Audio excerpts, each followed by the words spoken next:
Hello বন্ধুরা, তোমরা সবাই কেমন আছো? আমার নাম মনোজ। আমি উত্তরপ্রদেশের গাজিয়াবাদে থাকি। আমার বয়স 25 বছর। আমার বাড়িতে আমি আমার মা, বাবা আর বর্দি সীমা মিলিয়ে 4 জন থাকি। বাবা সরকারি চাকরিতে বড় অফিসার আর মা বাড়ি সামলান। আমার মা বাবার দ্বিতীয় স্ত্রী আর দিদি তার আগের স্বামীর মেয়ে। দিদি আমার থেকে 2 বছরের বড়। তার মুখটা খুব সুন্দর, সব সময় সেজেগুজে থাকে। তাকে দেখলে কেউ না তাক থাকতে পারে না, তার প্রশংসা না করে পারে না। দিদি একদম আমার মায়ের মতো। আর মায়ের সৌন্দর্যের কথা কি বলবো, তা সত্যিই অসাধারণ। তোমরা তো জানোই সরকারি অফিসারদের স্ত্রীরা নিজেদের রূপের প্রতি কতটা যত্ন নেন। আমি অনেকবারই দেখেছি মা আর বাবা একসঙ্গে বিশেষ মুহূর্ত কাটাচ্ছেন। এই ঘটনাটা হোলির উৎসবের আগের সময়। তখন বাড়িতে উৎসবের প্রস্তুতি চলছিল। মা আর দিদি বাড়ির কাজে ব্যস্ত ছিলেন।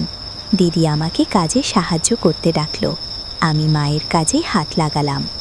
আমি আর দিদি মিলে মায়ের বিছানার কাছে রাখা একটা বাক্স থেকে জিনিস বার করছিলাম। তখনই আমার নজর গেল বিছানার কোণে পড়ে থাকা একটা কালো পলিথিনের দিকে। আমি সেটা তুলে খুলে দেখলাম আর আমার হুঁশ সরে গেল। ভেতরে 5টা প্যাকেট, কিছু গোলা আর 2টো তেলের শিশিই ছিল। দিদি আমার পাশেই ছিল আর মা অন্য কাজে ব্যস্ত। দিদি জিজ্ঞেস করল, কি আছে দেখাও। আমি বললাম, কিছু না। দিদি বলল, দেখাও, কোনো জরুরি জিনিস নাকি? এই বলে সে আমার হাত থেকে পলিথিনটা নিয়ে নিল। দেখেই সঙ্গে সঙ্গে আমাকে ধরে বাইরে নিয়ে গেল। দিদি বেরিয়ে যেতেই আমি চুপি স্বরে একটা প্যাকেট বার করে পকেটে ভরে নিলাম। পরিচ্ছন্নতার কাজ শেষে সন্ধ্যায় আমি ঘরে শুয়ে ভাবছিলাম, মা এখনো বাবার সঙ্গে বেশ সময় কাটাচ্ছেন। আমি ভাবলাম আমিও মায়ের সঙ্গে কিছু সময় কাটাবো। রাত 11টা নাগাদ তাদের ঘর থেকে কিছু আওয়াজ ভেসে এলো। আমি চুপি চুপি তাদের ঘরের জানালার কাছে গিয়ে উকি দিলাম। ভেতরে দেখি বাবা মাকে বলছেন, আরে না যান, আজ একটু সময় কাটাই। মা বললেন, সে তো রোজই হয়। কোন দিন এমন হয় যে আমরা একসঙ্গে থাকি? না, এখন তো সীমাও বড় হয়েছে, একটু কম সময় দাও। ভয় লাগে, যদি দেখে ফেলে তাহলে কি ভাববে? বাবা বললেন, কি ভাববে? ওকেও তো একদিন এসব বুঝতে হবে। ও এখন বড় হয়েছে, ওর কথা ছাড়ো, আজ এই বলে বাবা মাকে জড়িয়ে ধরলেন। দুজনে কাছাকাছি এলেন।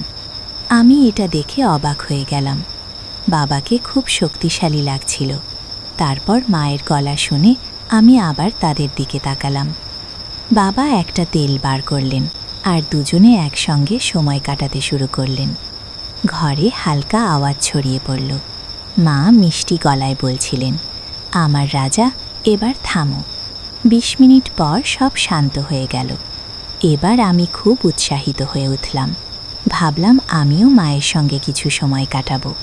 তারপর কান পেতে শুনলাম বাবা মায়ের সঙ্গে সীমার কথা বলছেন। বাবা বললেন, ও খুব ভালো, মন চাই ওর সঙ্গেও মিশি। মা হেসে বললেন, তাহলে তোমাকে কে আটকেছে? মেশো, ও তো দেখুক তার বাবার ভালোবাসা কেমন। বাবা বললেন, কিন্তু কিভাবে করব? মা বললেন, তুমি বললে আমি কিছু ভাবতে পারি। আমি এটা শুনে হতবম্ব হয়ে গেলাম। বাবা বললেন, আচ্ছা বলো তাহলে কি করবে? মা বললেন, সব আমার ওপর ছেড়ে দাও, আমার রাজা, তুমি শুধু তৈরি থাকো। এটা শুনে বাবা আবার মায়ের সঙ্গে সময় কাটাতে শুরু করলে। আমি তখন ঠিক করলাম বাবাকে দিদির সঙ্গে মিলিয়ে দেব। তার আগে দিদির সঙ্গে দেখা করতে হবে। তারপর আমি বাথরুমে গিয়ে নিজেকে ফ্রেশ করলাম। মা আর দিদির সঙ্গে সময় কাটানোর কথা ভাবতে লাগলাম। মা যেই বাথরুমে ঢুকলেন আমি এমন ভাব দেখালাম যেন তাকে দেখেনি। আমি সেখানেই দাঁড়িয়ে রইলাম। মা আমাকে দেখে ফেললেন, আমি এটাই চেয়েছিলাম। তারপর ঘুরে মাকে দেখে বললাম, আরে মা, তুমি কোথায় ছিলে? এই বলে আমি বাইরে চলে গেলাম। মাকে মনে হয় আমার ভালো লেগেছিল। সারা রাত আমি দিদির সঙ্গে সময় কাটানোর পরিকল্পনা করতে থাকলাম। তখনই মাথায় একটা আইডিয়া এলো। যে প্যাকেটটা আমি তুলে রেখেছিলাম তা থেকে একটা নিয়ে ভোর 5টায় তৈরি করলাম। সকালে দিদি যখন আমার ঘরে চা দিতে এলো, আমি ঘুমের ভান করছিলাম। দিদি ঘর দিকে তাকালো, কিছু বলল না। আমার কাছে এসে আমাকে দেখল। তারপর চা রেখে বলল, ভাইজান চা খেয়ে নাও, এই বলে চলে গেল। ও চলে যেতেই আমি উঠে বাথরুমে গিয়ে ফ্রেশ হলাম। দিদি স্নান করে বেরোতেই আমি হলঘরে বসেছিলাম। সে আমাকে একটু অন্যভাবে দেখল। হোলি এসে গেল, সবাই খুব খুশি। আমার মামি বাবাকে হোলি খেলতে ডাকলেন। বাবা মা মামার বাড়ি 4 দিনের জন্য বেড়াতে যাওয়ার প্ল্যান করলেন। আমি মনে মনে খুব খুশি। ওরা চলে যেতেই আমি বাজারে গিয়ে অনেক রং কিনে আনলাম। দিনে খুব হোলি খেললাম, কিন্তু আসল মজা তো সন্ধ্যায়। ঠিক তখনই আমার পড়শি ভাবি আমাদের বাড়িতে হোলি খেলতে এলেন। বললেন, দেউরজি, শুধু দিদির সঙ্গে খেলো না, আমার সঙ্গেও একটু খেলো। এই বলে আমার মুখে রং মাখিয়ে দিলেন। তারপর রং লাগাতে লাগাতে হালকা ছুলেন আর বললেন, দেউরজি, তুমি তো বেশ শক্তিশালী, দিদিকেও রং লাগাও। দিদি শুনে লজ্জা পেল। ভাবি মুহূর্তটা হালকা করে দিলেন। আমি বললেন, ভাবি, এবার রং লাগানোর পালা। আমি ঘরে গিয়ে 1 বালতি রং মিশিয়ে নিয়ে এলাম। ভাবি বললেন, দেউরি, এটা তো ঠিক না, দিদিকে রং লাগাওনি, আর আমার জন্য এত রং।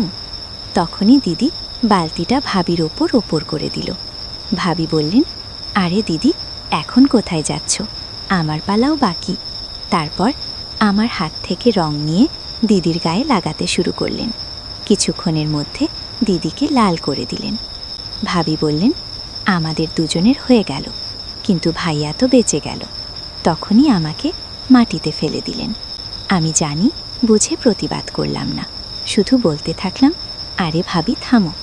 ভাবি বললেন, আমাকে সব জায়গায় রং মাখিয়ে দিয়ে নিজে বাঁচতে চাইছো? এই বলে দিদিকে আমার গায়ে রং লাগাতে বললেন।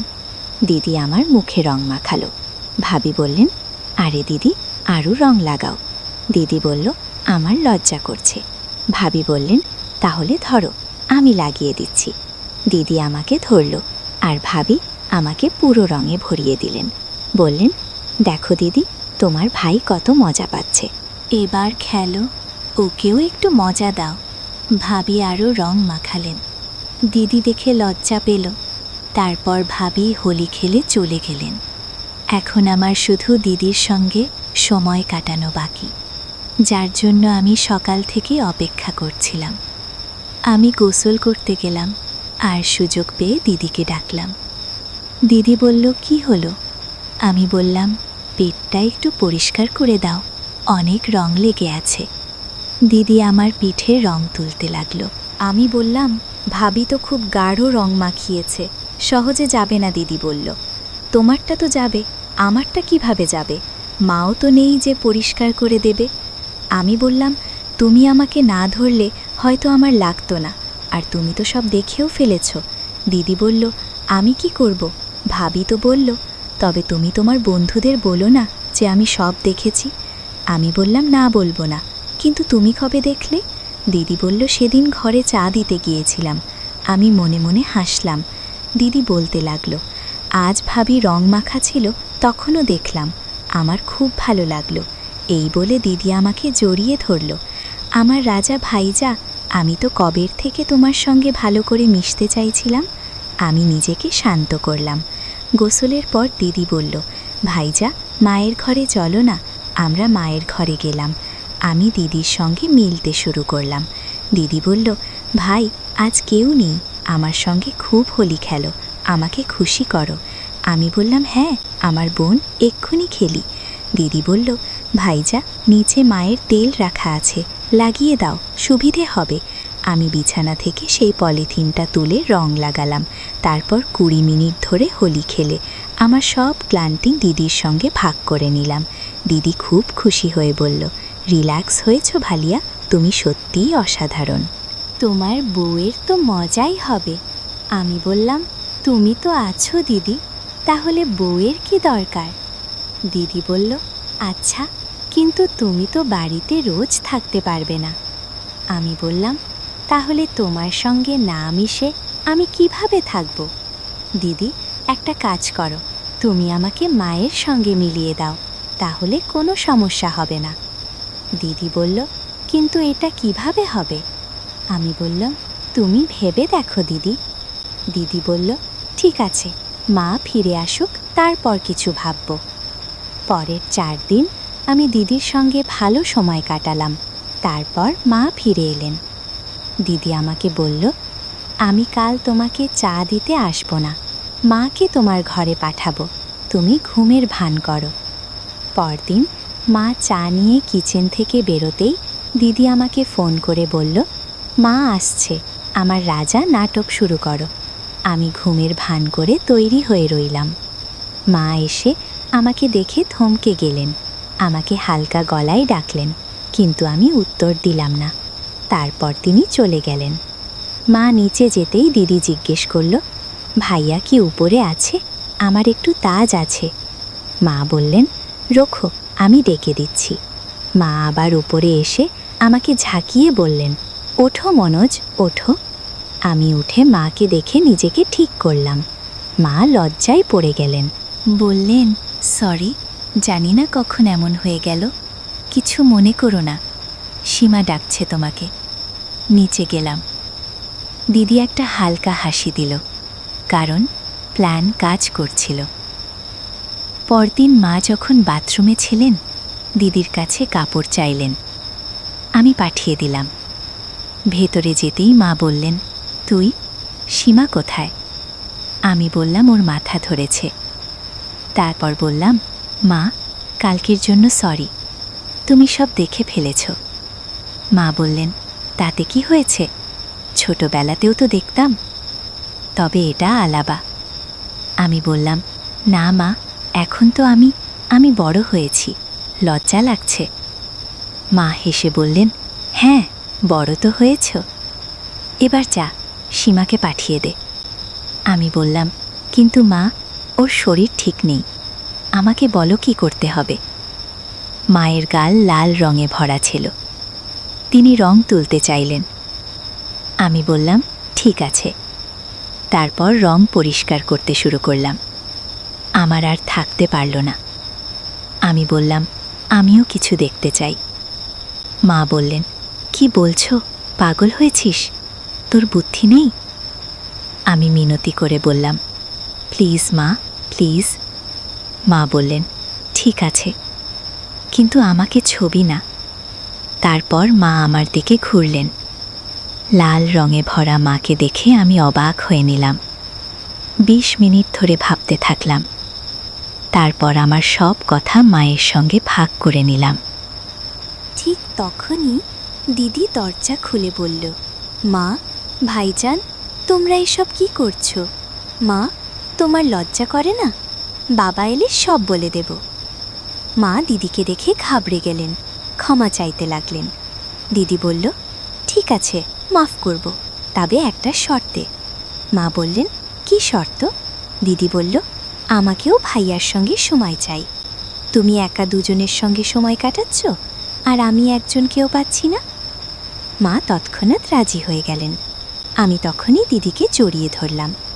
আমার সব খুশি দিদির সঙ্গে ভাগ করে নিলাম। সন্ধ্যায় মা দিদিকে একটা গোলা দিলেন, নিজেও খেলেন। গোলা খেয়ে দিদি মাকে বলল, আমাকেও পাপার সঙ্গে মিশতে হবে। মা বললেন, ও তো কবে থেকে তোকে মিশতে চায়। দিদি বলল, রোববার তুমি আর ভাইজান বাজারে চলে যাও, আমি আর পাপা। মা মুচকে হেসে বললেন, ঠিক আছে। রোববার মা আর আমি বাজারে গেলাম। দিদি গোসল করতে গেল, দরজা বন্ধ করল না। পাপা গোসলের জন্য ঢুকতেই সামনে দৃশ্য দেখে থমকে গেলেন। অবশেষে তারও ইচ্ছা পূরণ হতে চলেছিল। তারপর তারা অনেকক্ষণ ধরে হোলি খেললেন। পাপাও তার সব খুশি দিদির সঙ্গে ভাগ করে নিলেন। সন্ধ্যায় আমি আর মা ফিরলে দিদি সব বলল। সে পাপার সঙ্গেও মিশেছে। এমনি মন ছুঁয়ে যাওয়া গল্প শুনতে আমাদের চ্যানেল সাবস্ক্রাইব করো, ভিডিওটি লাইক আর শেয়ার করো, কমেন্ট করে জানাও গল্পটা তোমার কেমন লাগলো। আরও অনেক গল্প শুনতে পাবে, শুধু তোমাদের সঙ্গ চাই। ধন্যবাদ।